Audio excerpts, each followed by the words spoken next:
안녕하십니까. 뿌리뿌리. 예, 오늘은 오랜만에 저희가 유튜브 녹화에 나섰는데요.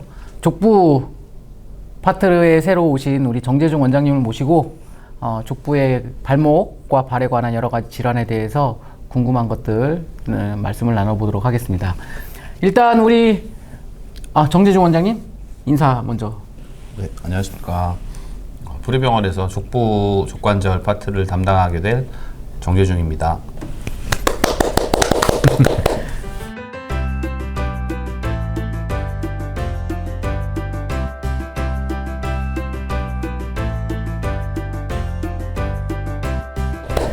예.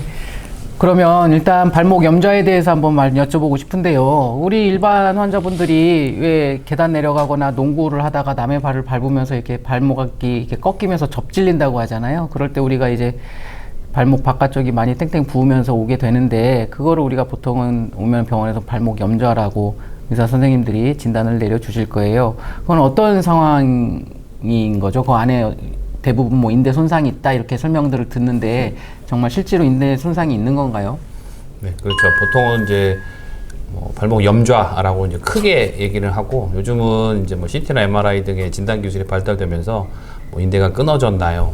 삐끗한 건가요? 이제 여러 가지 표현들을 쓰게 되는데, 보통은 발목이 이제 바깥쪽부터 손상을 받기 시작해서 중간 쪽, 그리고 또 심한 경우에는 이제 안쪽 인대까지 손상을 받게 되는데, 보통은 인대는 뼈와 뼈 사이 구조물을 연결해주는 그런 구조물이 되겠고, 보통 염좌라고 크게 얘기를 하는데, 보통은 이제 1도, 2도, 3도라고 구분을 해서, 보통은 이제 1도는 이제 살짝 삐끗하고 약간 늘어난 정도, 그리고 2도는 이제 부분 파열 정도, 그리고 3도는 이제 완전 파열이 되게 되는데요. 보통은 이제 진단을 하는 거는 이제 신체 검사가 제일 중요하겠고, 정확하게 보려면 사실은 이제 MRI나 초음파 등으로 정확하게 진단을 할 수는 있겠습니다. CT보다는 인대의 손상을 보기 위해서. 그렇죠. CT는 사실 이제 골절이 있느냐, 미세골절이 있느냐, 이제 보통 견열골절이라고 하는데, 이제 인대가 뜯어지면서 중간에서 끊어지는 게 아니고 보통 이제 뼈를 물고 떨어지게 되는데, 그러한 미세골절이 있는지 보는 거는 CT가 훨씬 더 좋고요. 이제 물론 MRI는 더 좋을 수 있겠습니다만, 연부 조직을 보는 데는 CT보다는 초음파 혹은 이제 MRI가 좋겠고, 이제 MRI는 사실 이제 고가의 장비이고 이제 정적인 이제 검사가 되는데, 이제 초음파의 제일 큰 장점은 비교적 저렴한 가격에 이제 직접 움직이면서 인대의 상태를 볼 수 있는 그런 장점이 있는 검사법이 되겠습니다. 그렇군요. 네, 그러면 흔히들 이제 환자분들이 오시게 되면 이제 다른 병원 거쳐서도 오시고 아니면 여기저기에서 이런저런 얘기들 듣고 오시는 경우가 많은데, 1도, 2도, 3도 염좌 이런 것들을 환자분들이 알고 계시진 않고, 삐인 거냐, 인대가 파열된 거냐 이런 거에 대해서도 되게 혼동이 좀 많으신 것 같더라고요. 근데 그거 아까 1도, 2도, 3도 이렇게 좀 분류를 해주셨는데, 그럼 1도, 2도, 3도에 따른 치료 방법들이 좀 각각 좀 틀려지나요? 사실은 크게 보면 급성기 치료가 되느냐, 아니면 이제 만성으로 넘어가서 치료를 하느냐, 이제 그렇게 크게 구분을 하게 되는데요. 사실은 이제 1도, 2도, 3도에 따른 치료법이 따로 있는 거는 아니고, 일단은 급성기 치료를 다 이제 일단은 시작을 하고, 1도면 아무래도 치료 기간이 짧겠고, 2도면 조금 더 가고, 만약에 3도 완전 파열인 경우에는 이제 치료 기간이 더 길어지게 돼서, 이제 그 1, 2, 3도의 차이는 아무래도 그 치료 기간, 고정 기간의 차이가 될 거고요. 이제 급성기 치료는 다 똑같고, 이제 그게 만성으로 넘어가서 만성 불안정성이 생겼을 때는 수술적 처치라든가 다른 이제 강화 운동을 하든가, 이제 그렇게 구분을 해야 될 것 같아서, 이제 이게 급성기냐 만성으로 넘어가서 만성 불안정성이 생기느냐, 이제 그런 거를 구분하는 게 더 먼저일 것 같습니다. 아까 인대가 이제 뼈를 물고 떨어진다 그랬잖아요. 그 뼈 물고 떨어지는 뼈가 보통 우리가 아는 이제 발목 바깥쪽에 있는 복숭아뼈라고 하는 부위잖아요. 바깥쪽 복숭아. 만약에 그거의 일부분이 떨어져 나왔을 때는 뭔가 수술적인 치료가 필요하거나 그러진 않나요? 보통 이제 그 떨어진 조각이 크든가, 아니면 물고 떨어져서 전이가 많이 돼서 이제 이게 안정성에 영향을 끼치는 불안정성이 있다든가, 보통은 이제 보통 통상적으로는 2mm에서 5mm 이상 전이가 생기면 고정을 해주는 게 더 낫지 않겠냐, 라고 이제 이렇게 수술을 얘기를 통한 할 수도 고정을? 네, 있는데 보통은 전 개인적인 뭐 의견이긴 합니다만 보통 이제 견혈골절에서 물고 떨어진 경우에도 이제 급성기 염좌, 그러니까 인대 끊어진 거에 준해서 일단 치료를 하고 만약에 이제 불안정성이 남는다든가 어떤 후유증이 나오면 그 다음에 처치를 해도 큰 문제가 없다고 저는 생각을 하고 있습니다. 그 진단 검사인데 인대가 파열이 됐는지 안 됐는지를 이제 눈으로 저희가 영상으로 확인을 하는 거는 아까 말씀하셨던 것처럼 초음파나 MRI 검사가 되겠는데, 그러면 그 처음에 염좌로 오신 분들, 발목을 삐어서 오신 분들을 처음서부터 그러면 초음파나 MRI 검사를 하시는지, 아니면 그 검사 타이밍을 어떻게, 일단은 첫 번째는 엑스레이 검사를 하시겠고 그 다음에 추후에 필요하면 초음파나 MRI를 찍으시게 될 텐데, 그런 타이밍을 어떻게 잡으시는지. 보통은 이제 급성기 치료를 저는 이제 6주 정도 이내면 저는 이제 급성기라고 생각을 하고 6주가 넘어가면 이제 만성으로 이제 간주를 해서 치료를 하는데요. 급성기는 당연히 이제 제일 중요한 건 신체 검사하고 이게 뭐 다쳤으면 아플 거니까 눌러봐서 압통이 있는지 부었는지 멍이 들었는지, 이제 엑스레이에서도 대충 이제 관절 간격이 넓어지는지 이제 이런 골절이 있는지 그런 걸 확인을 하게 되고요. 그래서 이제 보조 쪽 치료를 처음에는 좀 1, 2주 정도 뭐 통기부스를 한다든가 뭐 보조기를 한다든가 하다가 통증이 이제 지속되면 보통은 3, 4주 정도 급성기 심한 경우 지속되는 경우도 있고요. 저는 개인적으로 한 4주 이상 통증이 지속되면 뭐 MRI든 뭐 초음파든 좀 뭐 이제 검사를 해보는 게 더 좋겠고, 만약 급성기에도 이건 조금 더 심한 손상이 의심이 된다, 뭐 통증이 심하다든가 붓기가 그냥 보통 삐끗해서 온다든가 아니면 체중 부하를 못할 정도로 심한다든가 할 때는 뭐 급성기에도 바로 초음파 정도는 검사를 해보는 게 좋지 않나 그렇게 생각하고 있습니다. 제가 이렇게 그래도 이제 저도 이제 가끔씩 발목 환자분들을 이제 보다 보면 이제 타 병원에서 다친 지 뭐 이틀 정도밖에 안 됐는데 MRI 검사하고 인대 파열이 있어서 이거는 수술을 해야 된다라고 설명을 듣고 놀라운 마음에 제 탓도 확인을 위해서 또 저희 병원에 오셔서 이렇게 치료를 보고 하시는 분들이 정말 심심치 않게 있는 것 같습니다. 심심치 않게 있는데 그런 그 치료에 대해서 타 병원에서 어떤 일부 선생님들은 또 그런 식으로 이렇게 치료하고 계시는데, 그거에 대한 견해는 어떠신지요? 이제 뭐 이제 치료하는 의사에 따라 이제 정책이 달라질 수는 있는데, 다친 지 뭐 2, 3주 이내에 급성기일 때는 저는 개인적으로 아직도 교과서 상으로도 마찬가지고 급성기 때는 일단은 보존적 치료가 먼저 되는 게 맞고요. 수술을 하든 보존적 치료를 잘 하든 6주 전후에 제대로 된 급성기 치료를 잘 받으면 수술을 하나 안 하나 결과는 똑같다는 보고들이 많아서 어차피 급성기 치료를 잘 하면 이제 치료가 잘 이루어지기 때문에 급성기일 때는 저는 개인적으로 특별한 이유가 아닌 이상 보존적 치료를 하는 게 맞고요. 특별한 경우를 한다면 만약에 운동선수라든가 뭐 특수하게 이제 몸에 발에 변형이 있어서 자주 삔다든가 뭐 이제 이런 경우가 아닌 이상 이제 급성기 때는 보존적 치료를 1번으로 우선으로 생각하는 게 맞고요. 이제 또 만성으로 넘어갔을 때는 또 얘기가 조금 더 달라지는 것 같습니다. 그렇군요. 어차피 보존적인 치료가 우선이기 때문에 대부분의 경우에 그렇죠. 아주 급한 고가의 검사라든지 MRI 같은 그런 거는 당장은 급하게 필요하지는 않는 게 대부분일 것 같네요. 네. 근데 우리나라 사람들은 궁금해서 못 참아서 그렇죠. 의사든 그러니까 환자든 인대가 끊어졌는지 내 인대가 삐끗한 어떤지 건지. 이런 게 궁금해서 찍어달라고 환자분들이 요청을 하는 경우도 많이 있어서 그거는 뭐 환자분과 담당 주치의 선생님이 잘 상의하셔서 결정하시면 될 것 같고요. 또 하나 궁금한 거는 우리가 한번 발을 이렇게 삐끗하거나 접질리면 보통 병원에서 2주 정도는 방기부스를 하고 그런 거를 권하는데, 그러고 나서도 다시 또 큰 움직임이 아니고 큰 이런 변화가 없어도 걷다가 그냥 보통적인 생활에서도 자주 이렇게 더 삐끗삐끗하는 게 더 많은 것 같거든요. 네. 그거 원래 의학적으로 좀 그런 경향이 있는 건가요? 그거는 이제 급성기 치료가 다 끝나지 않은 상태에서 이제 만성적으로 넘어가서 이제 만성 불안정성이 생기는 경우인데요.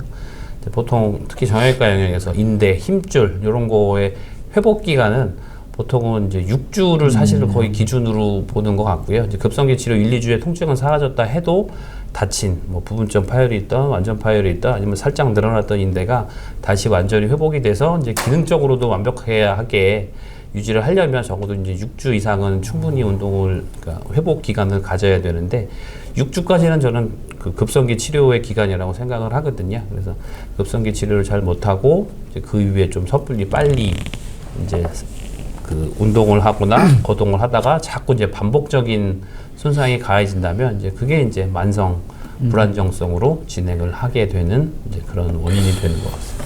예, 그리고 또 저 같은 경우에 좀 하나 이거는 조금 이제 제가 궁금해서 그런데 이제 발목이 좀 제법 심하게 2도나 3도 이 정도로다가 다쳤는데 인대가 그런데 그냥 일이 너무 바빠서 생업에 너무 바쁘셔서 병원에 못 오시고 계시다가 이제 한 3주, 4주가 지났는데도 이제 아파서 계속 아파서 병원에 오시는 경우가 있는데 이게 3, 4주 정도 좀 늦어진 다음에 오셨을 때도 뭐 깁스나 이런 반기부스나 통기부스 뭐 이런 치료가 그때 좀 효과가 있는 건지 이런 거에 대해서는 견해가 어떠신지.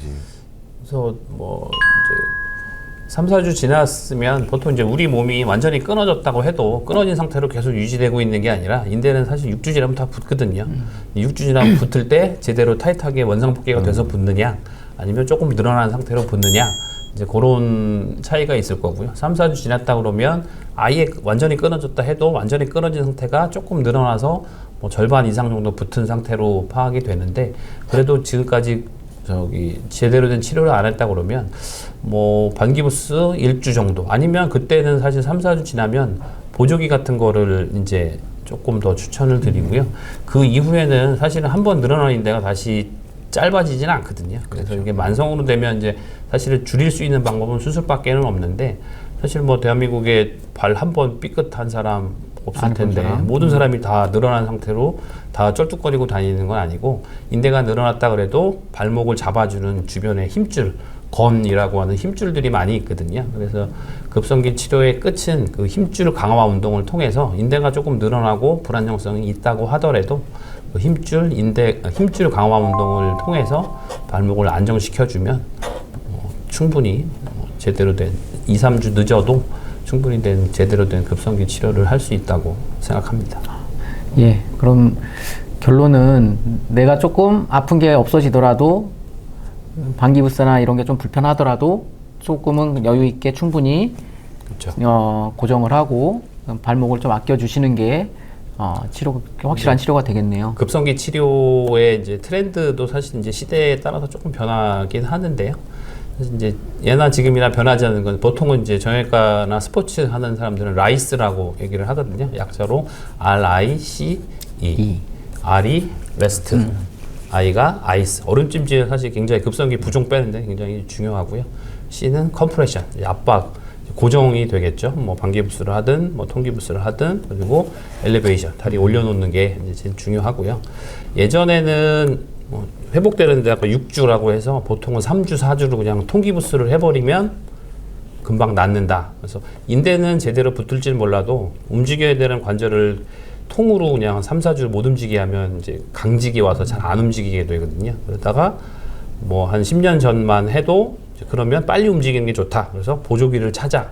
그래서 다치면 통기부스 안 하고 바로 보조기를 찾는데 그러다 보니까 부종이라든가 이제 인대가 조금 더 늘어나는 경향이 있어서 사실은 최근에는 단기간의 고정, 한 일주에서 열흘 정도의 아예 통으로 못 움직이게 하고 그때 이제 급성기가 좀 지나가게 되면 그 다음에는 이제 보조기로 바꾸고 그러면서 동시에 이제 물리치료, 도수치료 요즘에 많이 하시는데 그 비골건 강화 운동이라든가 그 아까 말씀드린 그 발목 주변의 힘줄 강화 운동으로 이제 재활을 마무리하면 이제 급성기 재활이 끝나게 되죠. 그렇군요.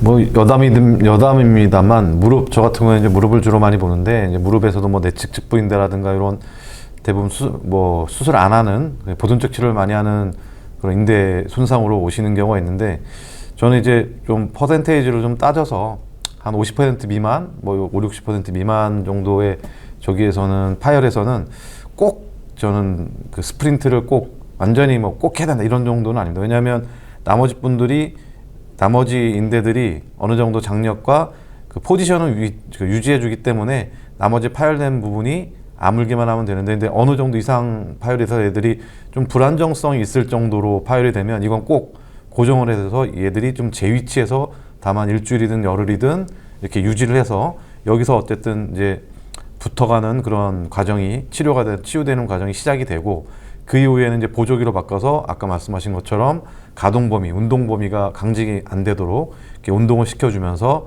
또 얘들이 추가 손상, 또 추가적으로 또 어떤 손상을 해서 얘들이 다시 파열되거나 더 파열되거나 이런 걸 막아주기 위해서 이제 보조기 착용을 이렇게 하는데 저 같은 경우에 보통 3개월까지 보조기를 꼭 차라고 말씀을 드리거든요. 이제 뭐 측부인들 같은 경우에. 근데 뭐 이제 대부분 한 2달만 지나도 이제 통증이 많이 가시면 이제 이 보조기를 풀게 되는데 그래도 아직까지 얘들이 한 그래도 다치기 이전 상태까지 어느 정도 80~90%뭐 이렇게 좀 회복하려면 한 3개월을 봅니다. 무릎은? 네. 그럼 보조기 착용을 그러면 염좌가 생겨서 뭐 이렇게 했을 때는 보조기를 착용한다 그러면 어느 정도? 그때 이제 1, 2, 3도를 이제 구분을 하게 되는데 사실 1, 2, 3도를 봐도 저도 뭐 이게 1도인지 2도인지 3도인지를 정확하게 구분해서 이제 치료를 하지는 않지만 만약에 적어도 거의 끊어져서 2도, 3도가 됐다 그러면 저는 개인적으로는 이제 통기부스 일주에서 열흘 그 다음에 보조기로 바꿔서 아까도 말씀드렸지만 완전히 힐링되는데 6주에서 8주 그러니까 2달까지는 꼭 보조기를 차고요. 그 다음에 이제 운동을 하면서 이제 3개월을 넘어가서 오랫동안 보조기를 차게 되면 이제 걸어서 체중 부하를 해야 되는데 보조기를 차게 되면 주변의 근육들 힘줄들이 좀 약해져서 오히려 그것 때문에 또 불안정성이 생기는 경우가 많아서 저는 6주 이상은 차되 아마 2달에서 석 달 이상은 넘기지 않는 걸로 그렇게 보조기나 운동을 진행하고 있습니다. 그렇군요. 아, 간단한 발목 삐끗한 문제인데 치료가 아주 뭐 쉽진 않네요. 그래도 대원칙은 고정하고 그 다음에 나중에 보조기 차면서 재활을 하고 이렇게가 되겠네요. 예, 알겠습니다. 감사합니다. 아직도 궁금한 게 있는데 그래요? 몰랐네. 또 궁금한 게 뭐가? 아니 저 발목 비면 우리나라 분들 아직까지도 무릎도 그러신 분이 많은데 한의원에서 침 맞는 건 어떤가요, 선생님? 하고 물어보시는 경우가 많거든요. 저도 어렸을 때는 이 발목 비면 침 많이 맞던 것 같은데 저도 경험이 있습니다. 침 맞는 건 어떻게 생각하시는지? 저도 사실 뭐 다들 뭐 한두 번씩 경험은 있으실 것 같은데요. 저는 기적을 경험했습니다. 한의원 그 한의사 친구한테 사실은 한번 물어봤어요. 어떤 기준으로 뭐 하느냐. 사실 이제 우리나라 분들은 워낙 저기 주사 맞고 침 맞는 걸 좋아해서 이제 침을 뭐 놓기는 하는데 사실은 부항이라는 건가요? 그 부항 뜨는 게 사실 염좌는 자기네들은 더 좋다고 이제 아마 그 붓기가 있으니까 붓기를 빼면서 그쪽을 뭐 이제 튼튼하게 해준다고 뭐 그렇게 얘기를 하는데 그거 개인적으로는 잘 모르겠고요. 그래서 저는 급성기 때 침 맞는 거는 그러니까 부어 있는데 외부에서 침을 찌른다 그러면 감염의 위험성이 사실은 굉장히 높기 때문에 뭐 제가 침을 어떻게 알지는 못하겠지만 부어 있고 심할 때 침 맞는 거는 절대 하시면 안 된다고 저는 얘기를 하고 조금 급성기가 지나서 붓기라도 빠지고 이제 불안정성이 조금 있다든가 통증이 지속되면 이제 그런 거에 대한 효과는 있을 거로 저는 개인적으로 생각을 하고 있습니다만 절대로 부었을 때 침 맞는 거는 저는 고등학교 2학년 때 야간 자율학습을 땡땡이 치고 야간 경기로 농구를 하다가 발을 접질려 갖고 진짜로 땡땡 부었었는데요. 병원에 가서 방기부스를 하고 2주가 지났는데도 못 걷겠는 거예요. 너무 아파서. 2주가 지났으니까 지금 생각해보면 붓기는 빠졌겠어요. 도저히 못 걷겠어 갖고 어머니가 어디 아시는 데를 나를 데리고 왔는데 간 데가 맹인 침술사가 제 발목을 싹 눈을 보이지도 않는 눈으로 이렇게 싹 만지고선 침을 한 20개를 넣었는데 그걸 딱 맞고 한 10분에 걸쳐서 맞고 바로 일어나서 걸었던 정말 신기할 정도로. 그래서 저는 개인적으로 환자분들이 침 맞는 건 어때요? 여쭤보면 잘은 모르겠지만 한번 맞아보세요. 저는 이렇게 얘기는 합니다. 근데 이제 아까 정재중 원장님이 말씀하신 것처럼 급성기 때 이게 땡땡 부어 있는데 이렇게 찌르거나 이러는 거는 좀 피하시고 어느 정도 붓기 가라앉고 염증이 없어지면 그때 한번 맞으시는 거는 우리가 뭐라고 할 수는 없을 것 같아요. 저도 그렇죠? 뭐 와서 그런 거 여쭤보면 저는 잘 모릅니다. 그러니까 좋다 나쁘다가 아니라 전 잘 모릅니다. 모르니까 그런 것들은 한의사 선생님이랑 상의해보라고 이렇게 말씀드리는데 발목은 왠지 무릎보다 더 많을 것 같아서 그런 게 그래서 한번 여쭤봤습니다. 그렇습니다. 그러면 발목 염좌에 대해서는 여기까지 얘기하는 걸로 하고요. 아, 자꾸 끝내시려고 하는데. 아, 왜 또 궁금한 게 또 있어요? 그렇게 하고 이제 우리 거시기 해야 되잖아요. 아니 나 이제 이 영상에 이어서 이제 발목 염좌 있을 때 그 아까 그 말씀하셨던 그 운동 어떤 운동이 좀 도움이 되는지 그런 영상이 이어질 예정입니다. 뾰로롱.